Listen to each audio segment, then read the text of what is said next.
የብዙዎቻችሁ ጥያቄ የሆነውን የፓፕሪካ ቅመም አዘገጃጀት ዛሬ ከሰፊ ገለጻ ጋር አሳያችኋለሁ። በዛሬው የመለኛ ቪዲዮ ፓፕሪካ አዘገጃጀቱን ብቻ ሳይሆን ቅመሙን ስታዘጋጁ ለረጅም ጊዜ እንዲቆይላችሁ ማድረግ ስላለባችሁ ጥንቃቄ፣ ምን ምግቦች ላይ መጠቀም እንዳለባችሁ፣ እንዴት ማስቀመጥ እንዳለባችሁና ከዚህ በፊት የተዘለሉ አንዳንድ ነጥቦችን እነግራችኋለሁ። ቅመሙን በቤታችሁ አዘጋጅታችሁ ለንግድ ማቅረብ ለምትፈልጉ የዛሬው ቪዲዮ በጣም እንደሚጠቅማችሁ አንጠራጠርም። የፓፕሪካ ቅመሙን ለማዘጋጀት ይህ ምስሉ ላይ የምትመለከቱትን ቀይ ቃሪያ እንጠቀማለን። በእንግሊዘኛ አጠራሩ ቤል ፔፐር ይባላል። ይህን ቤል ፔፐር በተለምዶ የፈረንጅ ቃሪያ እንለዋለን። ይህ የፈረንጅ ቃሪያ መጀመሪያ ሲበቅል አረንጓዴ ሆኖ የሚበቅል ሲሆን ሳይቀነጠስ እዛው ከቀረ በደንብ ቆንጆ ሆኖ ይበስልና ወይ ቀይ ወይም ቢጫ ከለርን ይይዛል። ይህን ቃሪያ መግዛት ለምትፈልጉ የመለኛ ተከታታዮች የተለያዩ ጉሊቶችና ሱፐርማርኬቶች ላይ ታገኛላችሁ። የሱፐርማርኬት ዋጋው በጣም ስለሚጨምር ፒያሳ አትክልት ተራ፣ ቦሌ ጃፓን ገበያ እና ኃይሌ ጋርመንት የመሳሰሉ ትልልቅ ጉሊቶች ላይ በርካሽ ታገኙታላችሁ። ይህ ቀይ ቃሪያ በዓመት 2 ጊዜ ብቻ ስለሚገኝ አንዴ በዛ አርጋችሁ ገዝታችሁ በርከት ያለ ቅመም አዘጋጅታችሁ ማስቀመጥ ትችላላችሁ። ምንም ያልተቀላቀለበትና ትክክለኛውን የፓፕሪካ ጣዕም ማግኘት ከፈለጋችሁ ስትገዙ ቀዩን መግዛት ይኖርባችኋል። አረንጓዴ ያለውን ፈጽሞ መቀላቀል የለባችሁም። ፓፕሪካውን ለማዘጋጀት የመጀመሪያው ሂደት የሚሆነው ቃሪያዎቹን በሚገባ በንጹህ ውሃ ማጠብ ነው። ሲታይ ንጹህ ሊመስል ይችላል፣ ነገር ግን ላዩ ላይ ብዙ አዋራ ስለሚይዝ በሚገባ ማጠብ ይኖርባችኋል። አዋራውን በሚገባ ካጠባችሁት የመጨረሻው የቅመም ጣዕም ላይ ልዩነቱን ታገኙታላችሁ። አሁን ባለው ገበያ ይህን ቃሪያ መግዛት ለምትፈልጉ ከ900 ብር እስከ 1100 ብር በኪሎ ታገኙታላችሁ። ስትገዙም በደንብ እያገላበጣችሁ ተመልክታችሁ መግዛት ይኖርባችኋል። የበሰበሰ ካለው እንዲሁም ያልበሰለ ካለው ፈጽሞ መግዛት የለባችሁም። ቃሪያውን ገዝታችሁ ወዲያው ወደ ቅመምነት የማትቀይሩት ከሆነ ውጪ ላይ ማስቀመጥ የለባችሁም። ቃሪያውን ልክ ምስሉ ላይ በምትመለከቱት መሰረት ታጥቡትና ለቀናት ሳይበላሽ እንዲሁም ሳይደርቅ እንዲቆይላችሁ ማቀዝቀዣ ቤት ውስጥ ማስገባት ይኖርባችኋል። እጄ ላይ እንደምትመለከቱት አይነት የተበላሸ ካለው ለጊዜው በተቻለ መጠን ታጥቡትና በኋላ ላይ ቆርጣችሁ ተውጡታላችሁ። አንዳንዱ ደግሞ ውጪው ደህና ሆኖ ውስጡ ሊበሰብስ ስለሚችል በኋላ ላይ ከፍታችሁ በደንብ መመልከት ይኖርባችኋል። እያንዳንዱን ቃሪያ በሚገባ ከታጠበ በኋላ ምስሉ ላይ እንደምትመለከቱት ትንሽ ጭቃ ወጥቶታል። አሁን አንዴ በንጹህ ውሃ ለቅለቅ ታደርጉታላችሁ። ቃሪያውን አንዴ በንጹህ ውሃ ለቅለቅ ካረጋችሁት በኋላ ይህንን ይመስላል። ወደ ሁለተኛው ሂደት ስንሄድ ደግሞ ቃሪያው በቀላሉ እንዲደርቅልን እርጥበት መቀነስ ይኖርብናል። ስለዚህ ንጹህ ፎጣ ወይንም ለስላሳ ወረቀት በመጠቀም እያንዳንዱ ቃሪያ ላይ የሚገኘውን ውሃ ታነሳላችሁ። ማቀዝቀዣ ቤት ውስጥ የምታስገቡት ከሆነ አስቀድማችሁ እርጥበቱን በዚህ መልኩ ማንሳት ይኖርባችኋል። ከዚህ የፓፕሪካ ቅመም ውጪ ሌሎች የቅመም አይነቶችን መማር ለምትፈልጉ የመለኛ ተከታታዮች ሩቅ ሳትሄዱ የምትፈልጉትን የቅመም አይነት እዚሁ ገጻችን ላይ መማር ትችላላችሁ። መለኛ የሚለውን ቃል በማስቀደም የምትፈልጉትን የቅመም አይነት በመጻፍ እዚሁ መመልከት ትችላላችሁ። እያንዳንዱ ቃሪያ ላይ የሚገኘውን ውሃ ካነሳችሁ በኋላ ይህንን ይመስላል። አሁን ወደ ቀጣይ ሂደት እንሄዳለን። ቀጣዩ ሂደት ቃሪያውን መክተፍ ይሆናል። የምትከትፉበት መክተፊያ እየወላወለ እንዳያስቸግራችሁ እንደተለመደው እርጥብ ፎጣ ከስር አንጥፉ። በመቀጠል ቃሪያውን በተለያየ መንገድ መክተፍ ትችላላችሁ። ዋናው ዓላማችን መሆን ያለበት ግን የቃሪያው ቀዩ ክፍል መባከን እንደሌለበት ነው። ምስሉ ላይ በምትመለከቱት መሰረት የቃሪያውን ግንድ ወደ ውስጥ በመክተት ግንዱን ነጥላችሁ አውጥታችሁ ልክ ምስሉ ላይ በምትመለከቱት መሰረት ፍሬውን ታወጡና ለሁለት ትከፍሉታላችሁ።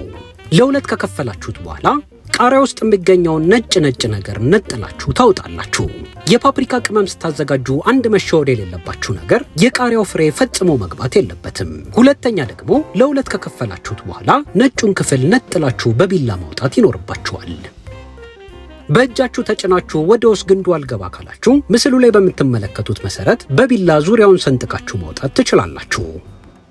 ይህን ቅመም ስታዘጋጁ የቃሪያውን ፍሬ እንዲሁም ውስጡ የሚገኘውን ነጭ ክፍል ካስገባችሁበት የቅመሙን የመጨረሻ ውጤት ሊያበላሽባችሁ ይችላል። መጀመሪያና ዋነኛ የሚያበላሽባችሁ ነገር የፓፕሪካውን ቀለም ያነጣባችኋል። ሁለተኛው ደግሞ ጣዕም ላይ ትንሽ የመቆምጠጥ ባህሪ ሊያመጣ ይችላል። ሶስተኛው ደግሞ የፓፕሪካ ቅመሙ የማቃጠል ይዘት ሊኖረው ይችላል። ስለዚህ ቅመሙን ስታዘጋጁ ፈጽሞ ፍሬውን ማስገባት የለባችሁም። በተጨማሪ ቃሪያ ውስጥ የሚገኘውን ነጭ ክፍል ነጥላችሁ ማውጣት ይጠበቅባችኋል። አሁን ግንዱን ነጥላችሁ ያዘጋጃችሁትን ቃሪያ ለአከታተፍ አመቺ እንዲሆንላችሁ ለሁለት ሰነጥቁትና መዳፋችሁን በመጠቀም ትጠፈጥፉታላችሁ። በጣም ስልና ቆንጆ ቢላ የምትጠቀሙ ከሆነ በውጨኛው ክፍል መክተፍ ትችላላችሁ። ካልሆነ ደግሞ በውስጠኛው ክፍል ብትከትፉት ይመከራል። ግንዱን ካወጣችሁ በኋላ ልክ ምስሉ ላይ በምትመለከቱት መሰረት በቀጫጭኑ ትከትፉታላችሁ። በቀጫጭኑ የምትከትፉበት ምክንያት ቶሎ እንዲደርቅላችሁ ነው። ባወፈራችሁት ቁጥር የመድረቂያው ሰዓት በጣም ረጅም ሊሆንባችሁ ይችላል። ሌላው ስትከትፉ ማድረግ ያለባችሁ ጥንቃቄ በቻላችሁት አቅም ሁሉንም የምትከትፉትን ልኬት አንድ አይነት ብታደርጉት ይመረጣል። የተለያየ ልኬት ከከተፋችሁት የተወሰነው ቀድሞ ይደርቅና ሌላው እስኪደርቅ ድረስ የደረቀው ሊቃጠልባችሁ ይችላል። በመለኛ ገጽ የምናዘጋጃቸውን የተለያዩ የምግብ ግብዓቶች ማዘዝ ለምትፈልጉ የመለኛ ተከታታዮች የመለኛ የኢንስታግራም ገጽ ላይ መልእክት በመላክ ማዘዝ ትችላላችሁ። የማረቆ በርበሬ፣ የተነጠረ ለጋ ቂቤ፣ የተለያዩ የሽሮ አይነቶችን፣ የአልጫ ቅመም፣ የማቁላያና የመከለሻ ቅመም፣ የቡላ ዱቄት፣ የአጥሚት እህል፣ የገንፎ እህል፣ ሚጥሚጣ፣ ጭኮና በሶ በልዩ መልኩ ተዘጋጅቶ ታገኛላችሁ። ኢትዮጵያ ውስጥና ከኢትዮጵያ ውጭ ሆናችሁ ማዘዝ ትችላላችሁ። ቃሪያው ምስሉ ላይ በምትመለከቱት መሰረት በቀጫጭኑ ከተከተፈ በኋላ ይህንን ይመስላል።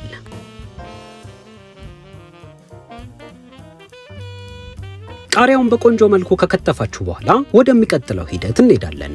የሚቀጥለው ሂደት ማድረቅ ነው። ቃሪያውን ለማድረቅ የተለያዩ መንገዶችን መጠቀም ትችላላችሁ። እኔ ቃሪያውን ለማድረቅ የመጋገሪያ ምድጃና ፀሐይ ተጠቅሜያለሁ። አፓርትመንት ላይ፣ ኮንዶሚኒየም ላይ እንዲሁም ግቢ የሌለው ቤት ውስጥ ለምትኖሩ ተመልካቾቻችን የመጋገሪያ ምድጃ ብትጠቀሙ መክራችኋለሁ። በመጋገሪያ ምድጃ ይህን ቃሪያ ለማድረቅ ምድጃችሁን በ100 ዲግሪ ሴንቲግሬድ የላይኛውንም የታችኛውንም ታገሉና ከ4 እስከ 6 ሰዓት ያህል ታቆዩታላችሁ። ወደ ምድጃውም ከማስገባታችሁ በፊት የመጋገሪያ ትሪያችሁ ላይ ሲደረድሩ እኩልና ሁሉም በሚገባ እንዲደርቅላችሁ እርስ በራሱ ከመጠን በላይ መደራረብ የለባችሁም። ቃሪያውን ለማድረቅ የመጋገሪያ ምድጃ የምትጠቀሙ ከሆነ 2 ሰዓት ያህል ካደረቃችሁት በኋላ ውሃውን ምጥጥ ማድረግ ሲጀምር አውጥታችሁ ለ15 ደቂቃ ያህል ንፋስ ወይም ፀሐይ ታስመቱታላችሁ። ለ15 ደቂቃ ያህል ንፋስ ካስነካችሁት በኋላ መልሳችሁ ታስገቡትና ለተጨማሪ 2 ሰዓት ታደርቁታላችሁ። መሃል ላይ በጣም የተደራረበ ካለና እሳት ያልነካው ካለ በተወሰነ መልኩ ታገላብጡታላችሁ። እየደረቀ በሄደ ቁጥርም ውስጡ የሚገኘው ውሃ ሙሉ ለሙሉ ተኖ ስለሚወጣ ሰብሰብ ይልላችኋል። ቃሪያው ሰብሰብ ካለላችሁ በኋላ ወደ አንድ የመጋገሪያ ትሪ መገልበጥ ትችላላችሁ። ለ4 ሰዓት ያህል በ100 ዲግሪ ሴንቲግሬድ ካደረቃችሁት በኋላ መልሳችሁ ታውጡና ለ15 ደቂቃ የተወሰነ ንፋስ ታስነኩታላችሁ። ለ15 ደቂቃ ያህል ካሰረፋችሁት በኋላ መልሳችሁ አስገብታችሁ ለተጨማሪ 2 ሰዓት በ100 ዲግሪ ሴንቲግሬድ ታደርቁታላችሁ። የመጋገሪያ ምድጃ አልጠቀምም በቤት ውስጥ የቅመም ማድረቂያ አለኝ ካላችሁ የቅመም ማድረቂያ ውስጥ አስገብታችሁ በ60 ዲግሪ ሴንቲግሬድ ከ8 እስከ 12 ሰዓት ያህል ካቆያችሁት ቆንጆ ነው ይደርቅላችኋል። ፀሐይ መጠቀም ለምትፈልጉ ደግሞ ቆንጆና ኃይለኛ ፀሐይ ካገኘው ለመድረቅ 3 ያህል ቀን ይፈጅበታል። ነገር ግን ደንበኛ ፀሐይ የማያገኘው ከሆነ እስከ 10 ቀንም ሊፈጅበት ይችላል። ፀሐይ ላይ ስታሰጡት ትንኝ እንዳይስብ ከላይ በጣም ስስ ጨርቅ ወይም ነጠላ ማልበስ ይጠበቅባችኋል። እኔ ለተከታታይ 6 ሰዓታት በምድጃ ካደረኩት በኋላ ልክ ምስሉ ላይ እንደምትመለከቱት ቆንጆ ነው ደርቆልኛል። መሃል ላይ ሰብሰብ ካለልኝ በኋላ አንዱ የመጋገሪያ ትሪ ላይ የሚገኘውን ቃሪያ ወደ ሌላኛው ገልብጬዋለሁ። ምስሉ ላይ እንደምትመለከቱት የተወሰነው ቃሪያ ከመጋገሪያ ትሪው ጋር ተጣብቋል። በጣም የተጣበቀ ይመስላል እንጂ በቀላሉ ይለቅላችኋል። መታገል ካልፈለጋችሁ ደግሞ የመጋገሪያ ወረቀት በመጠቀም ማድረቅ ትችላላችሁ። እዚህ ጋር ቃሪያው በሚገባ መድረቁን የምታረጋግጡበት አንድ መንገድ ቃሪያውን ለመስበር ስትሞክሩ በቀላሉ የሚሰበርላችሁ ከሆነና ቃ የሚል ድምጽ ካለው በሚገባ ደርቆላችኋል ማለት ነው። ከመጋገሪያ ትሪው ጋር የተጣበቀውን ቃሪያ ለማስለቀቅ ጥፍራችሁን ወይም ጠፍጣፋ ማማሲያ መጠቀም ትችላላችሁ። በሁለተኛው የመጋገሪያ ትሪ የደረቀው ትንሽ ጠቆር ብሏል። ይህም የሆነበት ምክንያት የመጋገሪያ ምድጃ ውስጥ ከላይ የተቀመጠው ስለነበረ ነው። ነገር ግን ልክ ከስር እንደነበረው አይነት ቆንጆ ነው ደርቆልናል። ጠቆር ያለውም ሲፈጭ ቆንጆ ቀለም ይይዛል። የማድረቅ ሂደቱን ልክ ባሳያችሁ መሰረት ከተገበራችሁ በኋላ ወደሚቀጥለው ሂደት እንሄዳለን። የሚቀጥለው ሂደት የሚሆነውም ቅመሙን መፍጨት ነው። ቅመሙን ከመፍጨታችሁ በፊት ማድረግ ያለባችሁን ጥንቃቄዎች ልንገራችሁ። የመጀመሪያው ቅመም የምትፈጩበት መፍጫ ንጹህና ደረቅ መሆን አለበት። ሁለተኛው ደግሞ ቃሪያው ሁሉም በእኩል በሚገባ መድረቅ ይኖርበታል። የለዘዘ ቃሪያ ከጨመራችሁበት እርስ በራሱ ሊጠባበቅባችሁ ይችላል። ሶስተኛው ደግሞ ቃሪያውን ከመጋገሪያ ምድጃ ውስጥ እንዳወጣችሁት እዛው ትሪው ላይ እንዳለ ቢያንስ ለ30 ደቂቃ ያህል መቀዝቀዝ ይኖርበታል። ማንኛውንም ቅመም ስትፈጩ በትኩሱ መፍጨት የለባችሁም። ቅመሞችን እንደደረቁ በትኩሱ ምፈጩ ከሆነ በውስጣቸው አልቦት ሊኖራቸው ስለሚችል ሲፈጩ የመጠባበቅ እንዲሁም የመልዘዝ ባህሪን ያመጣሉ። ሌላው ቃሪያውን ለመፍጨት ቆንጆ ማሽን ብትጠቀሙ መክራችኋለሁ። ቃሪያውን ከፈጫችሁበት በኋላም የመፍጫ ማሽናችሁን እንዴት ማጽዳት እንዳለባችሁ ነግራችኋለሁ። የመጀመሪያው ፓፕሪካ ከተፈጨ በኋላ ይህንን ይመስላል። በቆንጆ ማሽን የምትፈጩት ከሆነ ልክ ምስሉ ላይ እንደምትመለከቱት ምንም ሻካራ ሳይኖረው ልስልስ ብሎ ይፈጭላችኋል። አሁን በመጀመሪያ ዙር የፈጫችሁትን ቅመም ሰፋ ያለ ደረቅ ጎድጓዳ ሳህን ውስጥ ገለብጡታላችሁ። ጎድጓዳ ሳህኑ ፈጽሞ እርጥበት ሊነካው አይገባም። የፈጫችሁት ቅመም ሻካራ ካለው እንዲሁም መሃል ላይ ያልተፈጨ ካለ የቅመም ማጣሪያ ወንፊት በመጠቀም መንፋት ትችላላችሁ። በደንብ ያልተፈጨውን መልሳችሁ ወደ ማሽናችሁ አስገብታችሁ በሚገባ መፍጨት ትችላላችሁ። የቅመም መፍጫ ክዳኑ ላይ የቀረ ካለ ለስላሳ ብሩሽ በመጠቀም መጥረግ ትችላላችሁ።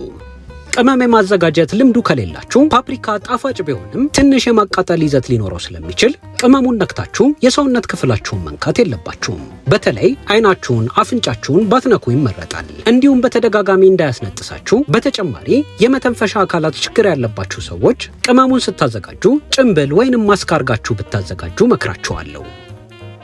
የምታዘጋጁት የፓፕሪካ ቅመም ጨዋማ እንዲሆን ከፈለጋችሁ እዚህ ጋር የተወሰነ የጨው መጠን ጨምራችሁ አብራችሁ መፍጨት ትችላላችሁ። ነገር ግን አንድ መገንዘብ ያለባችሁ ነገር የምታዘጋጁት ፓፕሪካ ላይ ጨው የምትጨምሩ ከሆነ ቀለሙ ላይ ልዩነት ሊያመጣባችሁ ይችላል። ፓፕሪካችን ቆንጆ ሆኖ ከተዘጋጀ በኋላ ይህንን ይመስላል። አሁን ደግሞ ይህን የፓፕሪካ ቅመም ምን አይነት ምግቦች ላይ መጠቀም እንዳለባችሁና አንዴ ካዘጋጃችሁት በኋላ ለረጅም ጊዜ እንዴት ማስቀመጥ እንዳለባችሁ ነግራችኋለሁ። ይህን የፓፕሪካ ቅመም ጣዕሙን፣ ይዘቱንና ቃናውን ሳይቀይር ለረጅም ጊዜ እንዲቀመጥላችሁ ከጠርሙስ በተዘጋጀ ንጹህ፣ ደረቅና አየር በማያስገባ ብልቃጥ ማስቀመጥ ይኖርባችኋል። ቅመሙን ከመገልበጣችሁ በፊት ጠርሙሱን በሚገባ ታጥቡትና ውስጡ እርጥበት ካለ ንጹህ ፎጣ ወይም ለስላሳ ወረቀት በመጠቀም በደንብ ታጸዱታላችሁ። ብልቃጡን በሚገባ ካጸዳችሁ በኋላ ተጠንቅቃችሁ ያዘጋጃችሁትን ዱቄት ታስገባላችሁ። የምትከድቡበት ክዳን ላይም እርጥበት ካለ በሚገባ ትጠራርጉታላችሁ። ሌላው ማድረግ ያለባችሁ ጥንቃቄ ቅመሙን አንዴ ከተጠቀማችሁ በኋላ በሚገባ መዝጋት ይኖርባችኋል። ቅመሙን ማጣራት ከፈለጋችሁ የቅመም ማጣሪያ ወንፊት መጠቀም ትችላላችሁ። ይህን ቅመም ምግቦች ላይ በምትጨምሩበት ጊዜ የራሱ የሆነ ማንኪያ አዘጋጅታችሁ በዛ ማንኪያ ብቻ መጠቀም ይኖርባችኋል። እንፋሎት ላይ የምትጨምሩት ከሆነ ከእንፋሎቱ እቃውን ራቅ አድርጋችሁ በማንኪያ ከላይ መነስነስ ትችላላችሁ። ቅመሙን ለረጅም ጊዜ ስታስቀምጡት እርስ በራሱ እንዳይጠባበቅባችሁ የተወሰነ ሩዝ ወይንም የላውሮ ቅጠል ውስጡ መጨመር ትችላላችሁ። ሩዝና የላውሮ ቅጠል እርጥበትን መጥቶ የመያዝ አቅም አላቸው። ሌላው ማድረግ ያለባችሁ ጥንቃቄ ይህን ቅመም ማስቀመጥ ያለባችሁ ቀጥታ ብርሃን የማያገኝበት ቦታ መሆን አለበት። በጣም ብርሃን የሚያገኝበት ቦታ ካስቀመጣችሁት እየነጣባችሁ ይሄዳል። ይህን ቅመም ባልኳችሁ መሰረት ካዘጋጃችሁትና ካስቀመጣችሁት ለረጅም ጊዜ ምንም ሳይሆንባችሁ ቆንጆ ሆኖ ይቀመጥላችኋል። የበለጠ ለመጠንቀቅ አየር እንዳያስገባ ከላይ ልክ ምስሉ ላይ በምትመለከቱት መሰረት በላስቲክ ሸፍናችሁ ማስቀመጥ ትችላላችሁ። ይህን የፓፕሪካ ቅመም የተለያዩ የፈረንጅ ምግቦችን አስቀድሞ ቀምሞ ለማስቀመጥ መጠቀም ትችላላችሁ። በተለይ የተለያዩ ጥብሳ ጥብስ ምግቦችን ስታዘጋጁ ለየት ያለ ጣዕም ይሰጥላችኋል። የበግ፣ የፍየል፣ የዶሮና የበሬ አሮስቶ ስታዘጋጁ ይህ የፓፕሪካ ቅመም የማጣፈጫ ሚስጥር ነው። የተለያዩ የአሳ ምግቦችን፣ ሾርባዎችን እንዲሁም እንቁላል ስታዘጋጁ በመጠኑ በመጨመር የምግባችሁን ጣዕም ለየት ማድረግ ትችላላችሁ። የተለያዩ የማባያ ስልሶች ላይ ደግሞ ቀላቅላችሁ በመጨመር የስልሱን ቃናና ጣዕም ለየት ያለና ጣፋጭ ማድረግ ትችላላችሁ። ከነዚህ ከነገርኳችሁ ምግቦች ውጪ የተለያዩ ምግቦች ላይ በመጨመር ጣዕሙን እየሞከራችሁ የተመቻችሁ ላይ እየጨመራችሁ መመገብ ትችላላችሁ። ወደ ቅመም መፍጫችን ስንመጣ አንድ መገንዘብ ያለባችሁ ነገር የቅመም መፍጫ ፈጽሞ በሳሙና አይታጠብም። በሳሙና ከማጠብ ይልቅ በብሩሽ ማጽዳት፣ ካልሆነ ደግሞ ምስሉ ላይ በምትመለከቱት መሰረት ንጹህ ፎጣ ወይም ለስላሳ ወረቀት በመጠቀም በሚገባ ማጽዳት ትችላላችሁ። የቅመም መፍጫችሁን ለማጽዳት ሳሙና የምትጠቀሙ ከሆነ የሳሙናውን ቃና ይዞባችሁ ሌላ ቅመም ስትፈጩበት ሳሙና ሊለባችሁ እንዲሁም ቃናውን ሊያበላሽባችሁ ይችላል። በፎጣና በለስላሳ ወረቀት በነገርኳችሁ መሰረት ካጸዳችሁት በኋላ ቅመሙ ታምቆ እንዳይቀር ሙሉ ለሙሉ ሳዘጉት በተወሰነ መልኩ ሸፍናችሁ ማስቀመጥ ትችላላችሁ። የፓፕሪካ ቅመም እንግዲህ በቤት ውስጥ በቀላሉ በዚህ መልኩ ማዘጋጀት ትችላላችሁ። በቤት ውስጥ ለምታዘጋጁት የተለያዩ የምግብ አይነቶችም ልዩና ቆንጆ ጣዕም እንደሚሰጥላችሁ እርግጠኛ ነን። የዛሬው የመለኛ ቪዲዮ ብዙ እንደጠቀማችሁ እርግጠኛ ነን። ቪዲዮውን እዚህ ድረስ ከተከታተላችሁት የት አካባቢ ሆናችሁ እንደምትመለከቱን እንደተለመደው አስተያየት መጻፊያው ላይ ጻፉልን። ሌላ እንደዚህ ከሰፊ ማብራሪያ ጋር የምትፈልጉት የቅመም አይነት ካለ አስተያየት መጻፊያው ላይ ጻፉልን። በደንብ የተብራራ ቪዲዮ ይዘንላችሁ እንመጣለን። የዛሬውን የመለኛ ቪዲዮ ስለተከታተላችሁ ከልብ እናመሰግናለን።